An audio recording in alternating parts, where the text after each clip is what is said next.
रामायण में माता सीता की खोज बहुत बड़ा अभियान था जो भारत की चारों दिशाओं में किया गया था। भगवान श्री राम ने बाली का वध कर सुग्रीव को किष्किंधा का राजा बनाकर अपना वचन निभाया था। अब सुग्रीव को सीता माता की खोज करके अपना वचन निभाना था। भगवान श्री राम ने 4 मास के पश्चात शरद ऋतु में माता सीता की खोज आरंभ करने को कहा था। जब 4 मास बीत गए तब सुग्रीव व श्री राम की अध्यक्षता में सभी वानर सेना को बुलाया गया व मंत्रियों इत्यादि से विचार विमर्श किया गया।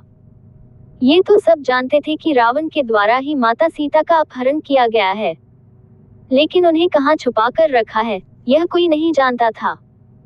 इसलिए सेना को 4 समूहों में बांटकर चारों दिशाओं में माता सीता की खोज में भेजा गया। भारत भूमि बहुत ही विशाल थी। उस समय भारत का क्षेत्रफल आज के समय के अनुसार उत्तर में चीन, दक्षिण में लंका, पूर्व में म्यांमार तथा पश्चिम में अरब देशों तक फैला हुआ था। इसका प्रमाण रामायण सीता की खोज में देखने को मिलता है। जब महाराज सुग्रीव के द्वारा अपनी वानर सेना को भारतवर्ष की चारों दिशाओं में भेजने का निर्णय लिया गया था। सुग्रीव ने पूर्व दिशा में वानर सेना को लेकर जाने का नेतृत्व विनंत को दिया। उन्हें भारत की पूर्व दिशा में भागीरथी गंगा नदी, सरयू नदी, यमुना नदी, सरस्वती नदी इत्यादि पार करके ब्रह्मताल, विदेह, मालव, काशी, कोसल, मगध इत्यादि राज्यों में माता सीता की खोज करने को कहा गया था। इसके साथ ही उन्होंने पूर्व दिशा में यवद्वीप, सुवर्णद्वीप, रूथवकद्वीप में जाकर भी माता सीता को ढूंढने को कहा। उन्होंने पूर्व दिशा में उदयगिरी पर्वत तक माता करने का आदेश विनंत को दिया। इस दिशा का नेतृत्व महाराज सुग्रीव ने अर्चिशमान व अचिरमिल्या को दिया। उस वानर दल को सौराष्ट्र, बहलीक, कुक्ष देशों में माता सीता की खोज करने को कहा गया था। उन्होंने उस वानर दल को मरुस्थल को पार करके समुद्र तक जाने को कहा।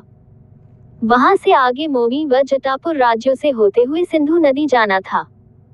उसके पश्चात सिंधु नदी से भी आगे समुद्र संगम पर सोमगिरी पर्वत पर जाकर माता सीता की खोज करनी थी। वह पर्वत बहुत विशाल था, इसलिए उन्होंने वहां की सभी चोटियों में माता करते हुए आगे प्रयाग ज्योतिष नगरी में जाने को कहा गया था।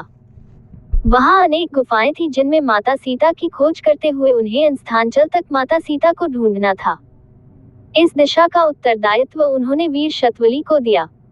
चूंकि उत्तर दिशा में भगवान श्री राम सभी राक्षसों का पूर्णतया वध कर चुके थे, वे स्वयं भगवान श्री राम की कर्मभूमि थी, इसलिए यहाँ माता सीता के होने की संभावना कम थी। फिर भी सभी प्रकार की आशंकाओं को दूर करने के उद्देश्य से सुग्रीव ने उत्तर दिशा में भी वानर दल को भेजा। दक्षिण की दिशा सबसे अधिक महत्वपूर्ण थी क्योंकि यहीं से होकर रावण की नगरी लंका आती थी। इसलिए माता सीता के उस दिशा में होने की संभावना सबसे अधिक थी। इसी कारण सुग्रीव ने इस दिशा में अपने सबसे शक्तिशाली योद्धाओं को भेजा। उन्होंने इस दिशा का नेतृत्व अपने भतीजे व बाली के पुत्र अंगद को दिया। अंगद के साथ उन्होंने महाबली हनुमान, जाम्बवंत, नल-नीर इत्यादि योद्धाओं को भेजा। उन्होंने दक्षिण दिशा में जाने वाले वानर दल को आंध्र, कर्नाटक, पोंड, चोल, पांड्या व केरल प्रदेश में जाने को कहा। वहां से आगे कावेरी नदी को पार करके ताम्बना को पार करना था। वहां उन्हें महेंद्रगिरी पर्वत से आगे वाले द्वीप पर भी माता सीता को खोजने का आदेश दिया गया था। इस प्रकार भगवान श्री राम के आदेश पर सुग्रीव की सेना ने चारों दिशाओं में माता सीता की खोज की थी।